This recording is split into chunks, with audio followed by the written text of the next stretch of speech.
Wakey, wakey. It's Saturday morning. Get your eggs and bakey. Get over that hangover from Friday night. Yeah, we know you had a long, hard work week. You partied Friday night. Get all that stress off your back, out of your system. Nod your arm off. It is Saturday morning, January the 14th, 2023. Sports Frenzy 2.0, your weekend hangover cure. It is the weekend edition, taping here on the 11th of January. He's a conquistador, Dave Height. He's the maestro, Kevin Crane. A fun, jam-packed weekend edition for you, kids. Starting off with our final recap in music of 2022, and this is the big one. We did concerts. We did songs. Now, in my humble opinion, the most important albums. Bum, bum, bum. The best albums of 2022. Now, the Conquistador and I have not compared notes. No, we have not. That's what makes this fun. So you will find out, along with Us. both of us, what our two musically inclined minds have come up with. Now, I have a feeling there will be some crossover, but there will be a where potentially, but where do they align? That's right. So I have to look at my cheat sheets here, as I will start off, because I think you started off last week. Yep. To be fair, my number 5 album for 2022 is an old favorite, a band that is one of my favorites, that has been one of my favorites since I first saw them open for Aerosmith in the early 90s. Now, their latest album, 2022, Vibrating, wasn't one of their best, but I have a very high standard for Collective Soul. So, this one barely eked into the top 5. And this would have probably broken a long string for me of albums of theirs that have always made the top 5 any year they put one out. It was a little weak at the end. The last couple songs almost dragged it down out of the top 5. But because the first 2/3 to me were so strong, I had to just sneak it in at number 5. So Vibrating from Collective Soul is my number 5. Now, Dave and I were talking before the show about the overall quality of albums for the year. Very lacking. Now, I will say this. Collective Soul is my number 5 with Vibrating. The top 4, to me, as we discussed, the top 4 are the only ones really, to me, worthy of the best of 2022. So like I said, Collective Soul sneaks in at number 5. There was a little bit of weak stuff, weak sauce at the end. Yeah. So the top 4 for me are really where the good stuff is. There you go. Number 5 for me, kind of a concept-y album, a long time in the works. The Life and Times of Eddie Gage by Aldo Nova. It's number 5 for me. Nice. There was enough of that I just enjoyed the overall feel of that one. Very nice. That just missed for me. I believe I had that 7 or 8, maybe. That's kind of in the realm where Collective Soul was for me. Yeah. And I actually was just listening to that album today, The Life and Times of Eddie Gage. So I've tried to convince her. She's on the fence on it. She likes the idea of the concept. She vaguely remembers Aldo Nova from me playing him all the time in the car, taking her to school. So, very nice pick. Very, very nice pick. Cannot argue with The Life and Times of Kind Eddie of Gage at number 5. slid in there. I was kind of going through. I'm like, oh, wait, that one. Listen to him. Yeah. Yep, very good. And it was so good. So good to get new music from him after so long. All right, my number 4 pick for top albums of 2022. Like I said, now we get into the meat and potatoes. The albums that I will be listening to over and over and over again for years to come. Ironically, 4 is number 4.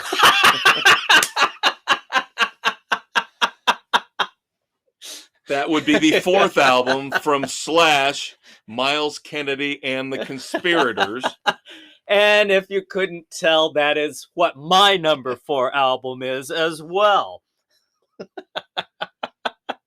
Now, I have listened to the previous 3 albums, but this was by far the best so far. This is a very, very strong, solid album, front to back. It rocks. It's got great guitar riffs. The vocals are solid.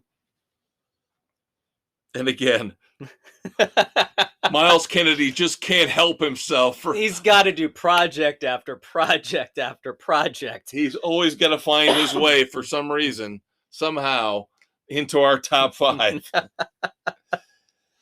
Yeah, I know last week you mentioned The River is Rising was your favorite song of the year. Yeah.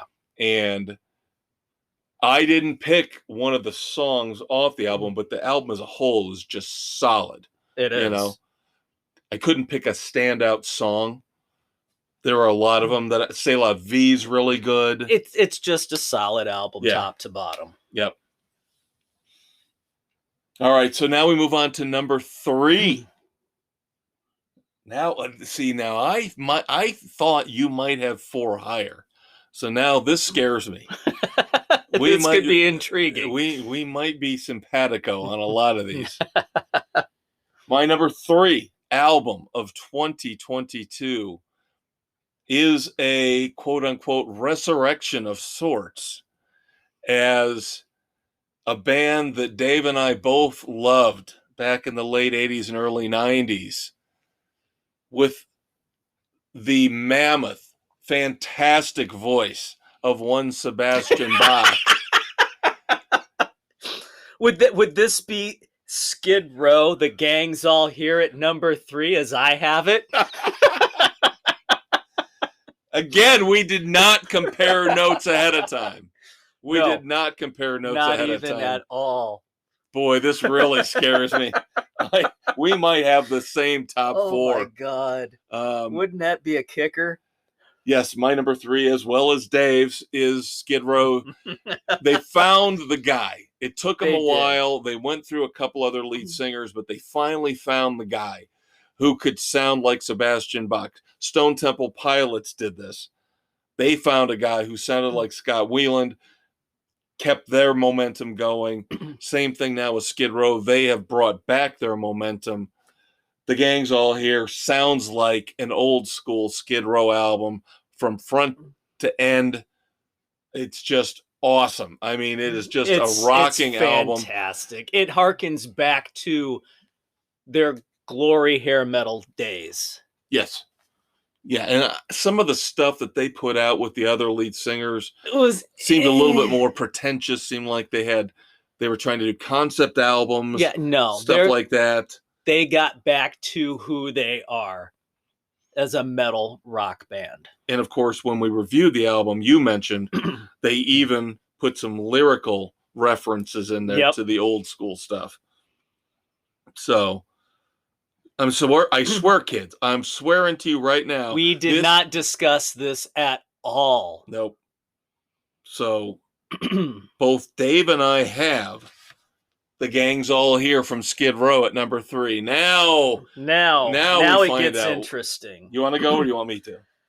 Let me take this one. This one, again, we go back to the 80s days of music for us. The new album from Def Leppard, Diamond Star Halos, I have at number 2. There you go. There's the curveball. There's the curveball for you. There's the curveball. Tell the kids about Diamond Star Halos. This one, they've got some of their classic Def Leppard vibes to it. There are a couple that I'm like, maybe not so much, but it was just different enough that I did enjoy it. And even what could be considered mediocre, it's just one that I can listen to and listen to and listen to and enjoy. 2 songs, those 2 country songs, killed this album killed it for me. See, that didn't bother me as much as it did you. Oh, yeah, those 2 songs destroyed that album for me. If it wasn't for those 2 songs, I'd have been up there with you. As it was, those 2 were so bad, I couldn't even put it in the top 5. Couldn't even put it in the top 5. Couldn't do it. I think it made my top 10. I told Dave, my daughter, on another podcast we do, X2Z, check it out. I had to do 15 for her because she listens to so much music that she said, I can easily find 15 albums this year. I was like, wow. Good for you. Yeah. Dave and I came up with 5 barely, and then I had to come up with 10 that were okay after that I could tolerate.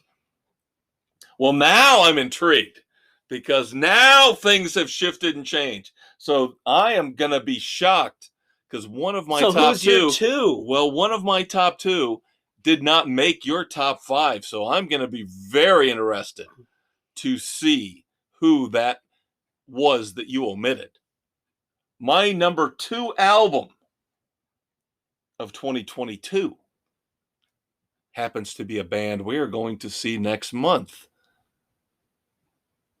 Number 2 for me is Alter Bridge, Pawns and Kings. Very, very solid effort from them. Very, very good. Like Collective Soul. Always dependable. Not my favorite of theirs, but I have high standards for them. But definitely one of their better albums. So number 2 for me is Alter Bridge, Pawns and Kings. All right. Number 1, Pawns and Kings by Alter Bridge for me. So, liked some of their stuff. This one resonated with me more than their other stuff. Like you said, solid from top to bottom. Kind of a loose concept album. It is. In a way. A lot to do with warfare and yeah.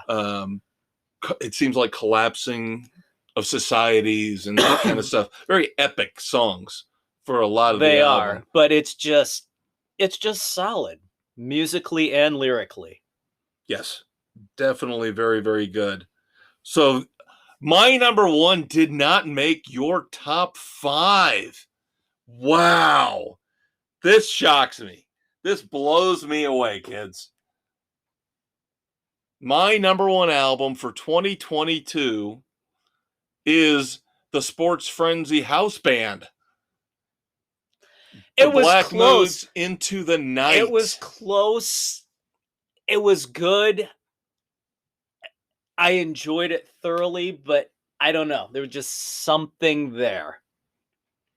Very intriguing. Very intriguing. Now, I know when we reviewed... That would be number 6 on my list.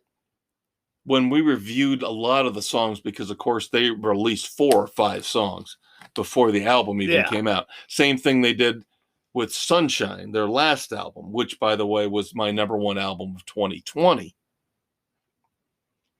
I knew when you and I completely differed on the song The Cure, the last song on the album. I was like, okay, Dave's not getting this album like I am. Yep. And there you go. Yep. Yeah, I just love every album they've put out. And this one was no exception. You know, I've already fawned over. It just missed for me on a couple of the songs. Yep. Youth is Wasted on the Young is so good. That's Fire fantastic, but The Cure was one that just, sorry. Interesting. Good thing I am not a betting man, because after we See? matched on 4 and on 3, You never I know what's thought- going to happen. I thought for sure that we would have the same top 2 albums. Maybe not in the same order. But see, that's what makes this fun, kids. Yep. I'm very happy that you have Alter Bridge at number 1. I Very really happy. like And that again, one. Miles that Kennedy. one came out of nowhere and surprised the Miles hell out Kennedy, of me. we should probably erect a statue, considering what? Last year should he was be the house? Yeah. Our house Last year, artist. his solo album was number 2 on both of our lists. Yeah.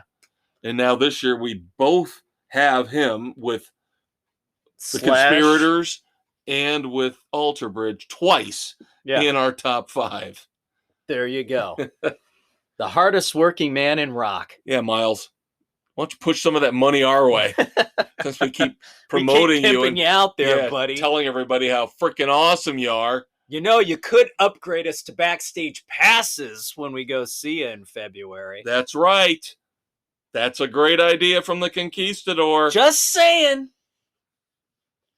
All right. To recap, my top 5 from 5 to 1, Vibrating by Collective Soul. 4, Slash, Miles Kennedy and the Conspirators. 3, Skid Row, The Gang's All Here. 2, Alter Bridge, Pawns and Kings. And number 1 for me, The Black Moods, Into the Night. For me, the top 5. 5, Aldo Nova, The Life and Times of Eddie Gage. 4, Slash, Miles Kennedy and the Conspirators. At 3, The Gang's All Here, Skid Row. Number 2, Diamond Star Halos, Def Leppard. And number 1, Alter Bridge, Pawns and Kings. There you go, kids. We'll do it again in another 11 months and 3 weeks. There you go. Next week, we will finally review, to a point, this massive Tom Petty set that came out late 2022, live at the Fillmore, believe 1987. Yeah. We're not going to review all the old cover songs. Well, we're going to review the cover songs. We're not going to review his old live versions of his standards. There's just no point. It's a straight covers review. Yeah. Dave and I have always said we don't like to do live albums. We don't like to do greatest hits, compilations, that type of thing. But there are so many cool covers on this that I think it's kind of an homage to Tom Petty. Yep. Great in concert. Yep. And if we don't each hit the same songs, because there's 4 CDs worth of cover songs here to go through. So we'll do the best we can. Yeah, especially because there's no other new music necessarily to talk about. We do have the Winery Dogs' second single, though, off their upcoming 3rd album, Mad World. We'll talk about that next week. Yep.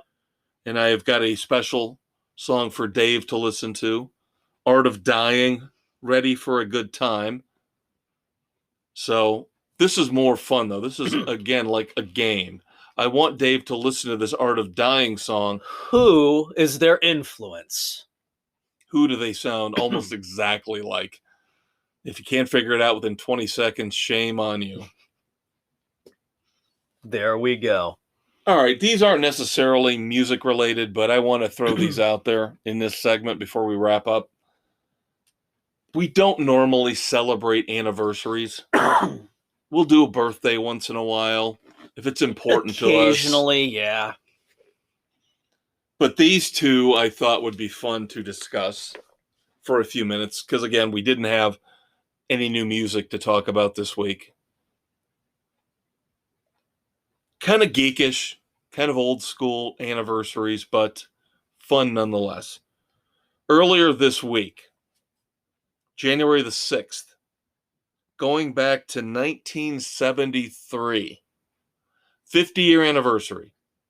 Again, I was 2. Another reason I picked these was because We're talking about specific anniversaries. So this is a 50-year anniversary. You know this, though. Came on in between the cartoons on ABC on Saturday morning. What's a magic number, Dave? Schoolhouse Rock, baby. Schoolhouse Rock debuted 50 years ago this past week, January the 6th, 1973. Wow. And they kept going all the way, repeat after repeat well into the 80s. And I still have the DVD set. That is awesome. Great stuff. 3 is a magic number, by the way. Yep. Since Dave wouldn't Conjunction, answer. junction, what's your function? I got and button O, and I'll give you a little more. Yet I'm just a Bill. A lonely old Bill on Capitol Hill. Good stuff. That's what makes me pine for the innocence of my youth that these kids will never experience and don't know what it's like to have that kind of fun, even in between all the cartoons you wanted to watch. Yep, you were waiting for Interplanet Janet. Now, 10 years later, and a couple days later, January the 11th, today as we tape, this will hit on the 14th, of course. This might be another cure for a hangover, something soothing, something mellow. 40 years ago, on January the 11th, 1983, in a studio in Muncie, Indiana, one Bob Ross started the joy of painting on PBS. There's no mistakes. Just turn it into a happy little tree. Bob Ross, we just watched the movie Nope. And there's basically an homage to him in that movie. Yep. Oh, God. I mean, it didn't matter when it was on. You're flipping channels trying to find something. You saw Bob Ross, as hokey as it was, watching him paint. His soothing voice just sucked you in and made you feel like, I could do this. Yep. And of course, as I mentioned, filmed all the episodes in Muncie, Indiana. I think he said his record was 8 in one day. But his I remember Will Ferrell doing him on Saturday Night Live. I mean, my God, there's a pop figure. Yep. A Funko Bob Ross pop figure. Yep. So with his jeans and his button-down shirt and his big ol' afro, I could not help but give acknowledgement and props to the great Bob Ross for the joy of painting. That was well done. Well done. And you can still catch reruns here and there. Very, very cool stuff. Very fun stuff. That'll do it for segment 1, kids. We will be back with segment 2. Dave will bring us in as we explore the mystery of the glass onion. Bum, bum, bum. We'll be right back.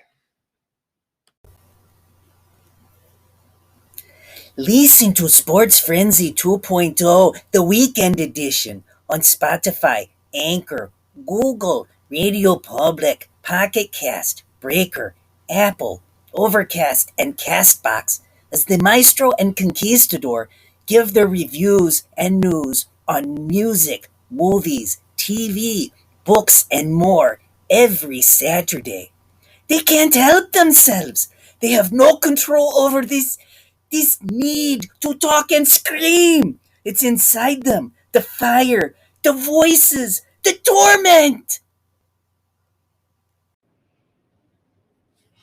Now that you're all fully awake here on the weekend edition of Sports Frenzy 2.0, I'm the Conquistador Dave Height. And I'm the Maestro, Kevin Crane. And it's segment 2 here on January 14th, 2023, as we're recording on the 11th on Spotify, Anchor, Google, Radio Public, Pocket Cast, Amazon, Audible, Apple, Overcast, Castbox, and Stitcher! It's movie time. Our review of the second Knives Out movie, The Glass Onion. Benoit Blanc is back. Played by Daniel Craig. Kind of cool to see him becoming arguably the most successful Bond actor ever, and that he's already created a second enduring cinematic character. Yep. So very good for him. Now, of course, he has become the most respected, sought-after detective in the world here for The Glass Onion. Yep. And of course, like everybody else, he's dealing with the post-COVID blues, trying to find something that will spark his creative juices. He's not binging Netflix. He's tried to read books. He just sits in his bathtub all day long. And of course, it's tricky for us to review any type of movie like this because this is a dense murder mystery with lots of twists and plot. And a lot of great and freaking cameos throughout. Yep. Now, I was a big fan of the first Knives Out. And to be honest with you, I think this one was almost as good. I really enjoyed Glass Onion a lot. Now, Glass Onion is multiple layers of meaning. It was the bar, a bar that serves an integral plot point. It is also an actual physical structure. Yep. It's really a complex film. This one seemed to be more fun than the original Knives Out. And I will say there's one actress in the movie that completely fooled me. I've never been a big fan of hers. And through about the first third of the movie, I thought, oh, yeah, here we go. Typical terrible acting from this person. Just thrown in there. And then you realize why it was the way it was. And she took off in her own, and she owned the role and made the movie what it was. Right. Yeah, so many twists, turns, great stuff. The Mona Lisa is involved. It's just, oh my. It's very hard for me. Again, we can't spoil the plot for you. It's still too new. You got Dave Bautista as one of the prime suspects, Kate Hudson. It's unbelievable. Leslie Odom Jr. Catherine Hahn is the other one. It's just, you've got, one's a tech wizard, one's a state senator, one's a sometime big, sometime not fashion model. One is an online guy, social media maven, who's actually sticking up for men in his posts. And then Edward Norton Jr. bringing them all together for this weekend. He's obviously patterned after Elon Musk to a certain extent. Musk, Bezos, right. One of those guys. Right. It's just, The Glass Onion, just like the first Knives Out, is so well written. Even Daniel Craig as Benoit Blanc fools us for a while. Yes, and yes, we're sitting there going, what is he doing? Why is he acting like this? And then everything gets explained about halfway through. The big reveal begins as it all rolls in and how it all comes together. Yep. I mean, this was a fun ride. I know there are some reviews out there where, oh, it was awful. No, it wasn't. It was a fun My daughter, flick. I texted her last night when I finished it up. And because she and I went to go see the first Knives Out, and she loved it, loved Knives Out. So I was waiting for her to watch it so we could talk about it. I texted her last night, and she goes, I watched the first 10 minutes, and it really didn't grab me, so I might go back later and watch it. I was like, what? This She probably didn't like the initial sequence with all the puzzle boxes, and that might have taken a little bit too long for her 21-year-old ADD-addled brain. Yeah, there you go. This harkened back to the old Murder by Death type, where it had that quirky, fun mystery vibe to it. Yep. It was... There's so much to discuss that we can't because we don't want to ruin it for you. Right. Absolutely cannot give the plot points away here. It's only been out on Netflix for a couple weeks. All I can say is go onto Netflix. If you don't have Netflix, it's worth it for a month. Sign up. Their new ad plan, I signed up for that. I was not happy with their previous service for $10. Picture quality was awful. They have upgraded the picture quality for less money if you put up with a few ads like I do. There you go. This was the first thing I watched since I'd signed back up. Picture quality was stellar. Very impressed all the way around.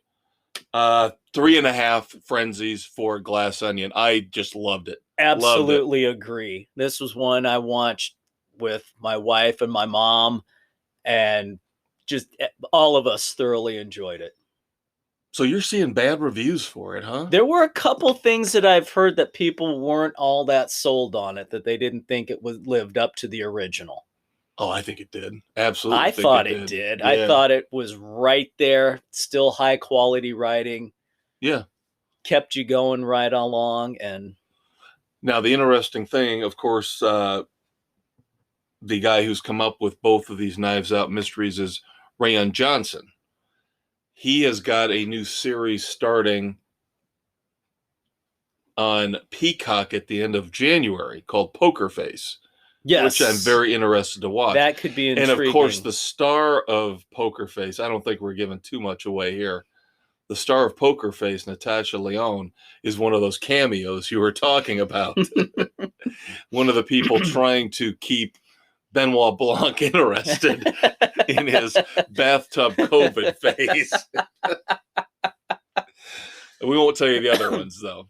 But there are some, like Dave said, there's some really good cameos that you're like, oh, what?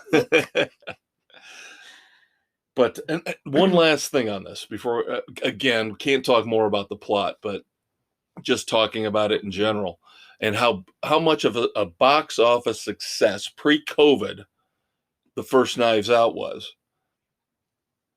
Interesting that Netflix ponied up all the money to pull this from a potential mass theatrical release. It was out for 1 week. Yep. They put it out in the theaters for 1 week, and it made almost $15 million in 600 theaters in 1 week. It would have been a massive box office hit if they would have left it and made it a full national release. So again, I wonder in this day and age with the streaming, and they're trying to balance all this, Now, of course, Warner Brothers last year got criticized ridiculously. I should say now 2021, not 2022. Right. 2021 for putting all their theatrical movies straight on HBO Max. And a lot of people said, well, you're killing the box office numbers. But again, a lot of that had to do with COVID. Right. But again, the studios have stuff in the can that they're not releasing. And say, oh, it's not right. Time's not right. Bull crap. You guys are being a bunch of petulant little babies holding on to this stuff. You're creating your own problems. Agree completely. Now, speaking of box office numbers, we'll get to the Golden Globes in a second. Too bad Avatar: The Way of Water didn't win anything at the Golden Globes last night. Oh, by all accounts, the Golden Globes last night was a joke. You needed Ricky Gervais to host. You didn't need this Jared Carmichael, who of course has got to come out and one of the first things he says, "I only got this because I'm black." So starting it off on a great note. But speaking of Avatar: The Way of Water, and speaking of the discussion we were just having about box office versus streaming, how are these movies making money? James Cameron came out last week as Avatar worldwide passed $1.5 billion. And here's what he says. Well, now I think we've broken even. So I guess we'll have to make the rest of them now.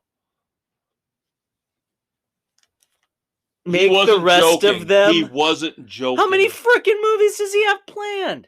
Three more? 3 more coming. Why?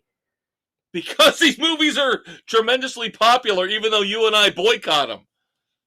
And I don't know anybody that watches them. I don't know anybody that watches Avatar. Now, podcast universes out there is going crazy because you're a bunch of old fucknuts. No, it's because the movies don't look good. They don't look good. I'm sorry. The storylines look lame as hell. There's nothing about them that is entirely intriguing in any way, shape, or form. And James Cameron, again, takes forever to make movies. And when he does, obviously by his comment, which I guarantee was not sarcasm, he was being truthful when he said, now that we've hit 1.5 billion, we're going to finally start turning a profit. So I guess we'll have to make the other 3. Ugh. 1.5 billion to get a break-even point. That's ridiculous. Now, of course, now that leads into the Golden Globes, where we got a little bit, Dave and I, a little bit of validation as we look back at last night's ceremony. Did not watch it, of course, but looking at the results, the Banshees of Inisherin actually did pretty well. And it was a movie, of course, Dave and I both watched and both enjoyed. Colin Farrell wins for Best Performance by an Actor in a Musical or Comedy. Of course, the Golden Globes split between drama. I don't know what the hell they're doing. It's just a way to acknowledge more people. Yeah. More participation trophies from Hollywood. Now, it also won Best Motion Picture, Musical or Comedy. And overall, they don't break this one down, Best Screenplay. So, some big awards at the Golden Globes for, finally, a movie that's worth a critic's darling that we actually liked. Yeah, the critics actually got this one right. Of course, the other big winner was Steven Spielberg filming a movie about Steven Spielberg's family. And of course, them kissing his ass and giving him Best Director and Best Motion Picture Drama for The Fabelmans. And I still don't know if I'll ever watch the damn thing. Because why do I want to watch him fawning all over his upbringing and his family? Well, this is what made me the great filmmaker that I am. Could you be any more arrogant and pretentious? Not really. And of course, it wasn't over at that point for Spielberg. Now, this is a better moment, a feel-good moment, because who won for Best Performance by an Actor in a Supporting Role? Short Round. Yes. Ke Huy Quan won for Everything Everywhere All at Once. Of course, we all know him as Short Round from Indiana Jones and the Temple of Doom. So they had a nice moment. And Data from the Goonies. Yes, and he is still talking about the fact that they are still bouncing around the idea of doing another Goonies movie with them all grown up. That would be awesome. And he's down for it. He would be more than happy to do it. That would be really cool. He wasn't the only one to win for Everything Everywhere All at Once. Michelle Yeoh won for Best Actress in a Musical or Comedy. Now, I've seen the movie. I might have to watch it again. It wasn't bad. It was just very busy and confusing and over the top in many ways. It's ambitious. I'll say that. Yeah. It is. You get your money's worth, whether you rent it, you go see it in the theater. It's on my list. Now, one movie that you watched that I might have been lucky to be spared due to an internet glitch, but he won Best Performance by an Actor in a Drama. Austin Butler for Elvis. He did a nice job playing Elvis, but the movie itself was just... It should have been called Colonel. Because it focuses more on It Tom focuses Hanks. more on the Tom Hanks, and it's narrated by the Colonel, by Tom Hanks. Yeah, it's... I don't know. I don't think it was all that. I saw the first half hour before I got cut off on it, and I wasn't impressed. So, all right, wrapping up here before we move on to books. Dave has got a very special little number to give you. Yes, I do, because you're always telling everybody that I read 500 books a night. It looks like Cate Blanchett is pretty much already wrapped up the Oscar and every other award for the rest of the award season for actress. She wins again for Tar. Again, sounds like a movie I would never, ever, ever want to watch about a female orchestral conductor in Germany. Yeah, no desire. On the TV front, because of course the Golden Globes do TV as well, good to see Kevin Costner win as Best Actor for Yellowstone. Good for him. And winner of Best Comedy, Doom Patrol. Are you serious? Do you really? Hey, you can hope. The 5 nominees, I will tell you the 5 nominees for Best Comedy or Musical in television. Abbott Elementary. That's what won. Yeah. The Bear, Hacks, Only Murders in the Building, and Wednesday. Oh, come on. That's it? No, What We Do in the Shadows. Whatever. All right, and finally, because I'll be reviewing season 2 next week, The White Lotus wins Best Limited Series Made for Television, and Jennifer Coolidge won Best Actress. All right, there you go. All right, I turn it over to the Conquistador as we go into literary frenzy, kids. Yep, here I am. Forgot my glasses tonight, so I'm trying to read my notes as I review Nelson DeMille's latest novel, The Maze. This is the 8th adventure starring former New York police detective John Corey and his politically incorrect comments and his complete lack of self-awareness and his addiction to dangerous situations. So, much like the original Plum Island, Corey finds himself sitting on the porch of his uncle's home on the shore on Long Island, as he's recently forced retirement from the diplomatic surveillance corps that he had formerly been part of in his last adventure. Trying to reconcile what's he going to do now that the terrorists that he's thwarted in the past have a bounty on his head. The Russian SVR who he's thwarted on American soil in the last adventure are now have a contract out on him that he's sure of in his own mind. But he's sitting there thinking what to do next as he's getting ready for filing for divorce from his FBI agent wife, who went off to DC with her supervisor and their relationship. So he's at a crossroads in his life when Detective Beth Penrose returns from the original Plum Island, asking for his help to solve a series of serial murders, political corruption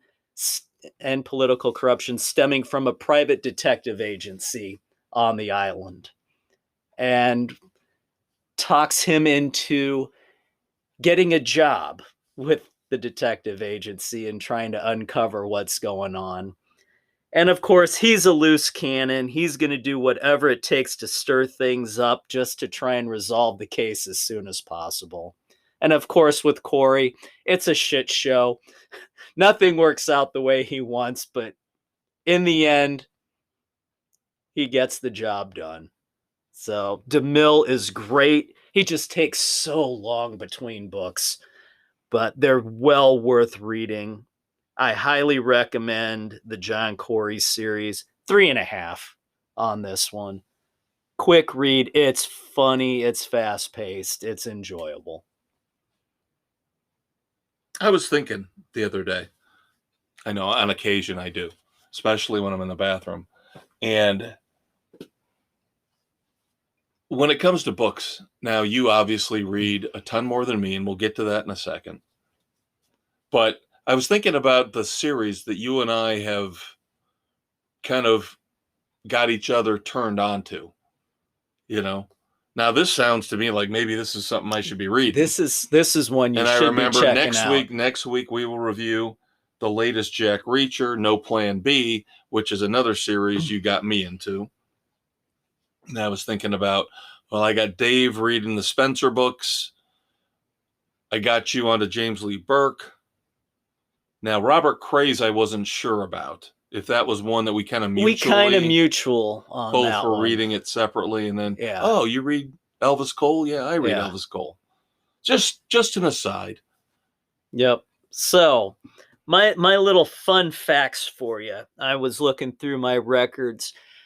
I started tracking in 2014 how many books I would read in a year. And here, 2022 is the lowest number of books I've read since I've started tracking. Because you were working on your basement. Yep. So I only got through 24 books in 2022. What? What?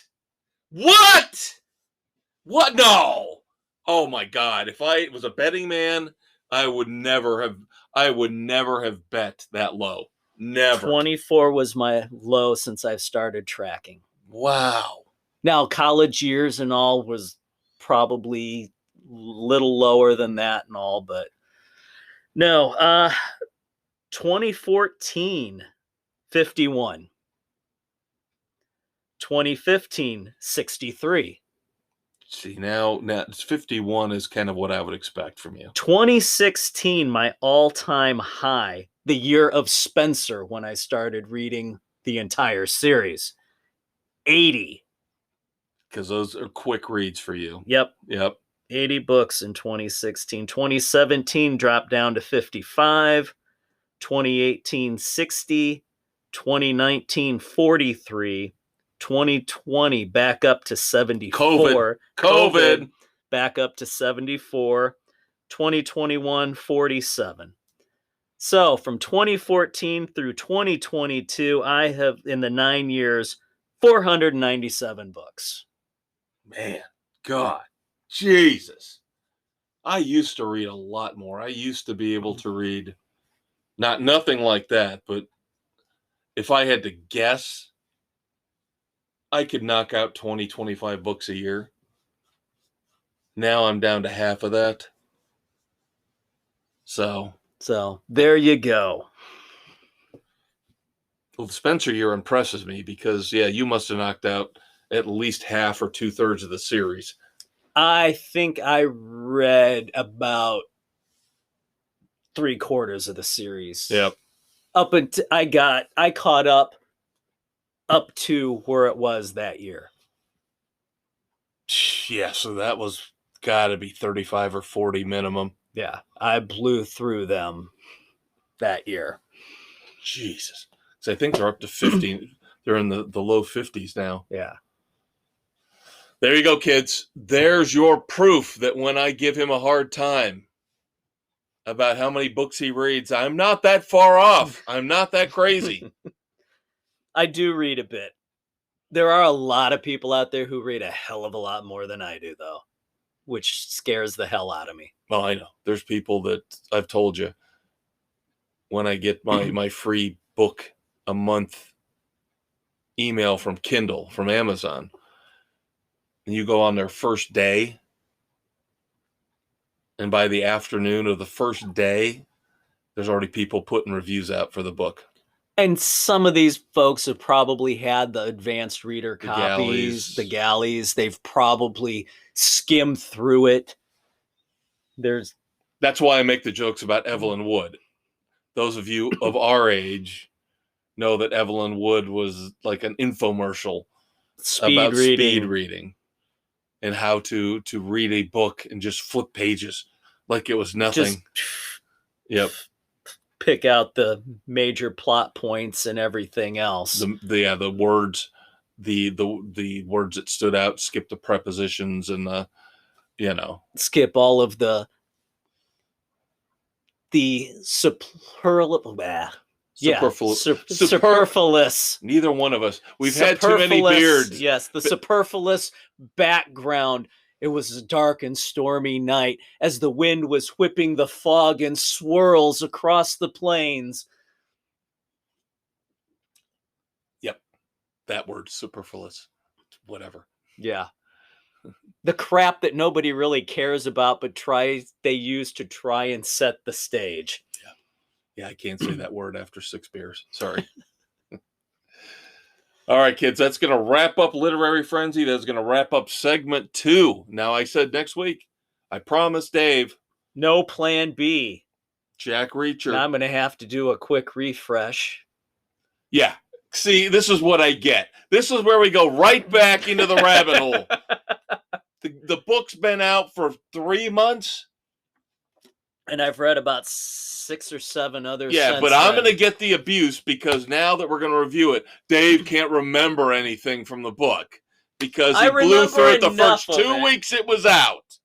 I remember enough of it. It's all good. Lee Child and Andrew Child co-authoring No Plan B, the latest Jack Reacher novel, next week on Literary Frenzy. Yep, stay tuned. TV streaming coming up. Doom Patrol. We'll be right back.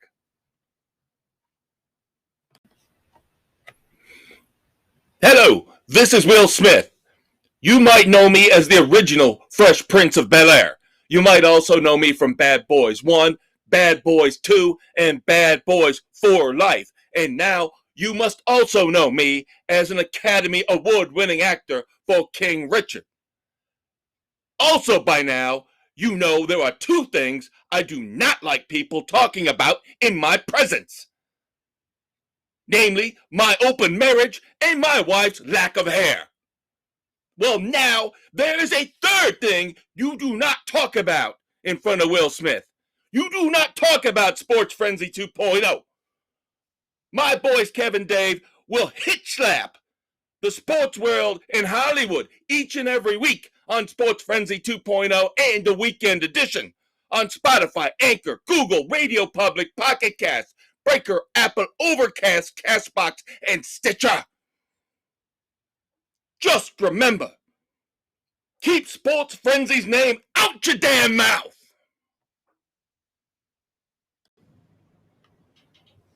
All right, kids, time to wrap up the Weekend Edition here on Sports Frenzy 2.0. He's a conquistador, Dave Height. He's the maestro, Kevin Crane. We've done music. We have done movies. We've done books. Now it is time to do TV and streaming. We've got a lot to talk about here. We've got to wrap up the first part of Season 4 of Doom Patrol. Dave and I have already talked about it ad nauseum, how much we can't stand, how these studios, these channels are splitting the series up into these massive lengthy breaks It's between stupid. part 1 It's and part 2. ridiculous, and it makes absolutely no sense. We don't know when part 2 of season 4 of Titans is coming, and now that it's over, we don't know when part 2 of season 4 of Doom Patrol will be coming, as we have to resolve what has happened here in the first 6 episodes of season 4. The Rise of Immortus. I wasn't a big fan of the final episode. I had been pretty impressed with the season up to episode 6, and then It was a letdown. Yeah. Again, it seems like they almost write these shows knowing they're going to take a huge break. And so they give you a crappy cliffhanger. And plus, they stretch out what they, if they're told you're going to get 6 episodes, it seems like they stretch out those 6 episodes. So that cliffhanger that they planned on. And it isn't even a great cliffhanger. It's kind of forced, you know? Yeah. It's just, it was the weakest of the 6. Yeah. Now, I still think Doom Patrol this season has been better than Titans. It's definitely moved at a better pace. But yeah, this last episode was really, really disappointing. I know where they wanted to go, but yeah. they missed the mark on it. Yeah. It seems like they just reinforced a lot of all the characters' insecurities. I'm getting to the point where I'm wondering if every character in the show isn't homosexual. We know Cliff isn't. But he's a robot. Well, we know he wasn't when he was a racer. Yeah. That's true. That is true. But I'm not holding one episode against the series as a whole. It's just it was just they disappointing. Had a lot of momentum, a really nice run going up until episode 6, and then everything kind of ground to a screeching halt. So yeah, I'll still watch part 2 whenever it comes out, but I won't be happy. And I'll tell you what, HBO Max, you piss me off enough on this where I'll probably end up ditching you until I hear when it's coming back. When Titans and Doom Patrol are coming back. Yeah. Because you're not keeping me around for documentaries about Nancy Pelosi. Okay? Oh, hell no. Especially if it's by her daughter. Another show that pulled the same shit was Yellowstone. Yellowstone season 5 recently recapped its 8-episode part 1 of season 5. Like Dave said, the forced cliffhanger. Yep. See, the other problem we have now is all the reports that the streaming services are starting to go bankrupt, and they're pulling content. They're cutting back on what's available, what they're going to be making. Will we even get Yellowstone going forward? Is that going to cost them too much? No, I think streaming Yellowstone services is safe. I think are going to have to. I'd be more worried about Titans and Doom Patrol. Yeah. The streaming services, they're going to have to start consolidating, and they're going to start going cheap and making crap shows like you have currently on network. So your edgy content that you love could be threatened in going away. Yeah, no, I didn't mean to cut you off. I was just saying Yellowstone might be one of the few shows that's safe because it's massively popular. But it's also expensive to film. I would be worried about Titans and Doom Patrol more, but I completely agree with you, because if you look at especially HBO Max, Paramount Plus, you're 100% right. What they're doing is they're starting to, here's a reality show. Here's a contest. Here's a news show, low cost, low production. But this is, even the Nancy Pelosi documentary we just mocked. Yeah. They probably love that because it probably costs next to nothing to make. Yep. So they've spent all this money early on to hook you in And now they're like, oh, yeah, this is costing us. We're losing money on these ventures. Disney Plus lost how much money over the last year? They all have. You're right. They all have lost It's money. And again, I going back to what I mentioned earlier in the show about the 1 year COVID 2021 debacle. Now it worked out for the consumer when HBO Yeah. Max got all the Warner Brothers movies day and date right. throughout 2021. King Kong and Godzilla, Cry Macho, the last Matrix movie, to name a few, all went straight to HBO Max, same time they went to the theaters. And that had to have siphoned a ton of money Yeah. out of potential earnings. And I know everybody's panicking about this. Consolidation and more expensive. Just looking at the doom and gloom side, you could wind up getting with this stuff what you do with cable, where you're overpaying for a bunch of crap. Yeah. At least with this stuff, for now, you can cut it off. No, I'm wondering when they're going to start locking you into contracts. When they're going to go back to that, where they're going to say, "Oh, you want HBO Max? Well, now for you're going to have to $10?" get this, this, and this for X number of years. Or they're going to say they're going to say you just want HBO Max. That's fine, but you have to pay $100 up front for a year. Yeah. You're not getting it for $10 a month. We're not doing that anymore. You got to commit to us. Yeah. Just like you said, going back to the old days of cable. And then I'll be out. I'll be out. Yep. So they had a good thing going, and of course, the corporate greed has screwed everything up. Yep. So, like I said, Yellowstone wrapped up part 1 of season 5. And of course, we've already got all these damn websites that can't keep their mouths shut, spoiling everything, trying to speculate and tell you we already kind of know who's going to die in part 2 of season 5. Just shut up. Can we enjoy the damn show without you spoiling everything for us? Yes, we kind of know where things are heading, but it doesn't mean, number one, the character you're implying is going to die. It would actually be a wonderful plot twist, a very cool plot twist, if that person didn't die. And you look like a moron for trying to be the spoiler. I trust Taylor Sheridan. He's got so many good shows out there now. His writers will find a way to fuck you over. Guaranteed. Now, that being said, just like we talked about a little bit with Doom Patrol, more with Titans, again, because this is a split season,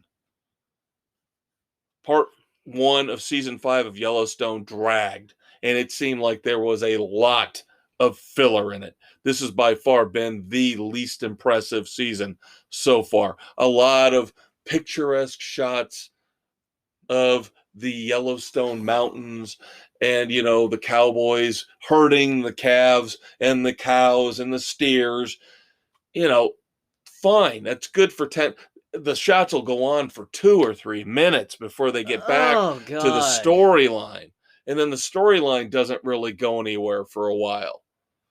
So they're trying to, how many did you say? 8? They dragged it out. They're trying to do 16 in this split, where if they would have just gone straight through, you probably could have had 10. 10 or 12. Yep. Definitely. Again, they're screwing themselves over. Well, it's probably a lot easier and a lot cheaper for them while they're out there just film stock footage of nature, right? Than to actually pay for more scripts, more dialogue, more screen time. But they're doing more anyway if they're going from 10 or 12 out to 16. I'm assuming the Golden Globe that Kevin Costner won was for season 4, because obviously, number 1, season 5 is not done yet. Right. And number 2, he's barely, from what I have been able to glean, watching season 5, part 1, he's barely been in it. Again, a lot of stuff stretched out, a lot of fluff stuff put in to just Stretch get it you out. through, stretch it out. Now, finally, I have a full review of Tulsa King. That season is done. 9 episodes on Paramount Plus with Sylvester Stallone. Great. If I had to give an Emmy, I guess, I would normally just put all my actors together, whether it's movies, TV. He would be up there with Christian Bale in Amsterdam as Best Actor of the Year for Tulsa King. Stallone is fantastic in Tulsa King. Now, the show itself is very good, not great. It's kind of got all the typical mob cliches, the fish out of water cliches, all rolled up in there. Stallone is the one shining light. The cast is really good too. I shouldn't just say it's only him. They make the best of a barely above average plot line so far. But the performances are fantastic. The cast is great. They make it worth watching. Tulsa King, for me, season 1, a high, solid 3 frenzies. Very good. Just missed 3.5. All right, there you go. Now, we don't normally talk about sports here in the weekend edition, We but do not. one of these guys that we like, one of these dudes that we think is very cool, would happen to be one Ryan Reynolds. Yes. Ryan Reynolds, along with It's Always Sunny in Philadelphia's Rob McElhenney, started a reality show a couple years back on Hulu and FX called Welcome to Wrexham. Right, they're soccer. They bought a soccer team, the Wrexham soccer team. Well, they're in the middle of season 2, and lo and behold, Wrexham beat Coventry 4-3 in the third round of the FA Cup. I don't know what that is, but Coventry was 3 tiers higher than Wrexham. So this is like a major upset. And so, of course, Ryan Reynolds and Rob McElhenney are all over the social equivalent media. of Appalachian State beating Michigan and Ann Arbor. Right. So the next part, or whenever they get around to season 2, finishing that up, of Welcome to Wrexham, they're going to have a lot to talk about. I would say so. Now, of course, nothing is perfect, especially when it comes to a wonderful Cinderella story like this. So, of course, the match between Wrexham and Coventry was airing on ESPN Plus, and right at the end, I believe Wrexham was up 4-1. Coventry had come back to make it 4-3, so there were just a few minutes left. 1 goal separating them. The ESPN Plus live stream goes out. Of course it does. So they have to go to the studio, and the studio has to basically tell you what's going on. Yeah. Old school radio commentary on TV. Wrexham versus Coventry, brought to you by Lucky Strikes. And there he is, moving up the pitch. Pass, steal, but pass, I thought that was yellow card. Nice story. Very like cool. Ryan Reynolds needs anything more to go his way. No shit. Married to Blake Lively, Deadpool, screwing around, happy as can be, doing social media posts, joking around with Hugh Jackman. Yeah, he needs more to go his way in life. Exactly. Now, of course, finally, before we move on to moments of silence and dumbasses, yes, I have to talk about wrestling. Big news in WWE. Talk about a guy who is Teflon. The biggest misogynist in wrestling. Took a few months off after all those sexual harassment claims, paying people off. Vince McMahon returning to the WWE as chairman, supposedly to oversee the next rights deals and possibly a The sale. sale. Yep. We'll get to that in a second. A few days afterwards, though, his daughter, Stephanie, resigns as co-CEO. Yep. So that leaves Nick Khan completely in charge. Of course, Paul Levesque, Triple H, is still in charge of all the storylines, creative content.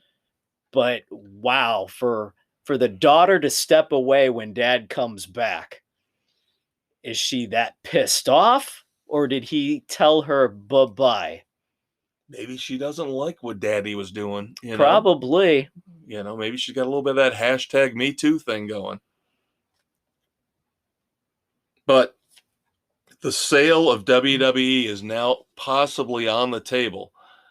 And there are suitors lining up because if you guys pay attention to the stock market, last year WWE stock was one of the few entertainment company stocks that actually made money, that actually went up in value.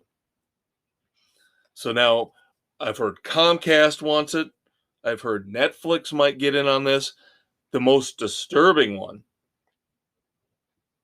Now, of course, once a year, WWE. Dan Snyder wants to sell the Commanders and buy WWE for his own nefarious purposes. We're going to go from one misogynist to another. Now, once a year, we talk about Live Golf on our Sports Frenzy. The Saudis midweek might podcast. be interested in purchasing. They have been doing one of their premium live events every year from Saudi Arabia, Crown Jewel. Now the rumor is the Saudis might be interested in buying WWE. Something about that is just completely and totally wrong. You can start your own golf league. That's fine. But that's like taking apple pie out of mom's mouth. Come on. WWE is American. And damn it should stay American. I would be really depressed if the Saudis bought WWE. Anybody from outside the United States. I would hope Vince would not do this. I hope he would not sell. He's a greedy bastard. Yeah, I know. He's not the most morally astute. Obviously. Yeah. One last thing. Interesting animated show coming to Netflix, just to bring up.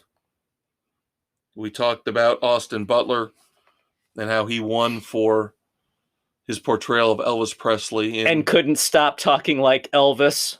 Yeah, I heard that was a big thing, was that he accepted the award talking like Elvis. Well, there is an animated series. This could be fun. I might have to check this out. Coming to Netflix. I don't have a date yet. Agent Elvis. Oh, God, help us. They've released the initial poster showing Elvis holding his golden gun. So if this is based like on his rumored, like a subversive South Park type animated show. Yeah, based on the illusions that he was an FBI agent. Could be interesting. I might have to check that out. Could be interesting. Might have to check that out. All right, moments of silence. Big one this week, again, from our era. If you grew up, you knew the show 8 is Enough. Yep. And the youngest at the time, of course, other cast members have since passed away, but the youngest on the show was Adam Rich. And unfortunately, he passed away at 54 years old here recently. He's had a lot of issues over the years. Demons that he's battled. Yeah, so unfortunately, a lot of older cast members have survived. Not all, of course. Dick Van Patten has long since left us, but Willie Ames paid his tribute. Yep. So Adam Rich from 8 is Enough. Again, another one of those shows, part of our childhood. even though I really didn't watch it all that much. I knew it was on, and I knew. I watched a few. It wasn't a weekly viewing for me. I wasn't that big a fan of it. Yeah. Now, in terms of news, going back to, again, our growing up, the news was on. The parents watched the news, peripheral vision type thing. Yeah. And you remember the old school broadcasters, of course, Walter Cronkite when I was really young. Bernard Kalb was one that I remembered. And Bernard Kalb passed away here recently, formerly on CBS and NBC News. Yep. He was one of the more prominent network news figures when I was younger. So, yep. Yeah. Quinn Rediker, big star from Days of Our Lives, also on The Young and the Restless, passed away. Big name in the soap opera world.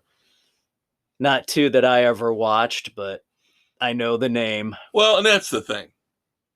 We always like to give props to the soap opera actors and actresses because, yeah, there were times I would watch every now and then. Oh, there was a good 3-year run where I was watching General Hospital religiously. Yeah, daytime or prime time. Yeah. You get sucked in. Yeah. Once in a while, they get a good storyline and you got characters that you like. I think that's why I'm sucked into The White Lotus. It's like a soap opera. There you go. Except there's boobs. That's even better. And they're beautiful. Wonderful. Beautiful boobs with awesome, beautiful women. But I digress. Yep. All right, moving on to our pivot. Actually, you got one more? Just hit as I was walking out of the house, the news was announced. Jeff Beck. I did not hear this. No. Just today. No, Jeff Beck, the great guitarist. Yes. Just today, the 11th of January, the 11th of January here as we record. Wow, that must have really hit. Yeah. Right before we started I was taping, gathering my stuff up, and Jen's like, holy crap, Jeff Beck died. We might have to follow up on this next week, kids, because, this might need a little bit more than just a moment of silence. This is pretty huge. Yeah. Yeah, again, life happens while we're taping, right before we start taping. So, no, that one, did not hear about that one. All right, thoughts and prayers. I mean, that blows me away. Jeff Beck. Yep. Wasn't necessarily one of my favorites, but I know he was revered as a guitar god. Yeah, the Jeff Beck group, the Yardbirds, just did the big thing with Ozzy on Patient Number 9. Wow. Yeah, like I said, we might have to talk more about this next week once we get more information and can do a more fitting retrospective on his career. Yeah. Yeah, so now I'm just dumbfounded. So I've got a couple dumbasses, so let's pivot. Because the world keeps turning and the dumbasses keep doing dumbass shit. First one, obvious. She's got a reserved seat on the Sports Frenzy Plane of Doom. Seems like every other week she's one of our entertainment world dumbasses of the week. One, Joy Behar. I was going to say it's got to be either Joy or Whoopi. Could have put this in our normal midweek sports episode, but I decided to hold off because it is The View. So I decided to put it in with entertainment, even though it does have sports ramifications. Stuff. Joy Behar, of course, after the Damar Hamlin situation, where Damar Hamlin collapsed on the field in Cincinnati, the Buffalo Bills player, last Monday, has to take it upon herself to now say football is bad. And you want to know why football is bad? Because you know who supports football? Heterosexual men and conservatives. They're the problem. If it wasn't for them, we wouldn't have football and wouldn't have these terrible incidents like Damar Hamlin collapsing on the field. My God, she is such a stupid twit. She is a clueless moron who is so out of touch, so caught up in her own shit. She's got to make everything political. She even makes the Damar Hamlin situation political and has to say, well, it's because heterosexual men and conservatives support football. She is an evil person. That's why she gets the best possible seat, or the worst, on the Sports Frenzy plane of doom. Right there, strapped to the fuel tanks. Gonna stick with another woman. Now, this is a very attractive woman who has dated a lot of prominent, famous men. But she went on Twitter recently, I believe it was Twitter, to say, I attract the worst men. That's her exact words, the worst men. Oh, she attracts emasculated men. So what does that say about Rob Gronkowski and Pete Davidson? Yes, we are talking about one. Emily Ratajkowski. Yes, poor Emily. Hot supermodel. This reminds me of Sharon Stone and Charlize Theron, who go out there and go, I don't get anybody asking me out. I don't understand why. Because you're a high-maintenance idiot. That's why. Men aren't that dumb. Doesn't matter how good-looking you are, or how sexy you are. You can tell if they're high-maintenance, you stay the hell away. And also, she had to chime in on the whole Damar Hamlin thing. Just like Joy Behar had to post, oh, fuck the NFL. Oh, that's brilliant. Yeah. Wonderful insight there. Go back to Vogue, do a couple photo shoots, and look pretty. Because that's about all you can do. Now, finally, my last dumbass. This is a shocker. It seemed on the surface like this was a nice story, but Hall of Famer, WWE Hall of Famer, Kurt Angle, former Olympic gold medalist, recently on a podcast detailed how his daughter, 11-year-old daughter, saved him as they were out jet skiing off the coast of Miami in the Atlantic Ocean. And he fell off his jet ski and was struggling. And his 11-year-old daughter had to basically save his life. And the sad thing is, we talked in our midweek edition about Peyton Hillis. Right, saving his kids from drowning and almost died himself. The problem I have with this, and why I think Kurt Angle's a dumbass for bringing this story up. Yes, again, it sounds wonderful. Good. Kudos to his daughter. Here's the problem. But why wasn't he wearing a life vest? He was, but here's the problem. He can't swim, Dave. Then what in God's green earth are you doing out on the water? He admits in the story he can't swim. Then I don't care if he's got a life vest on or not. Ski? In the Atlantic Ocean, you can't swim. That is, oh my God. No. That's the key point here, kids. He admits in the story he can't swim. So what the fuck are you doing on a jet ski in the Atlantic Ocean? You shouldn't have put yourself and your daughter in that position to begin with. Oh my God, that's horrible. So again, they're trying to make this out to be a feel-good story where I say maybe the dumbass should have stayed on the shore and this never would have happened because he can't fucking swim. Or am I wrong?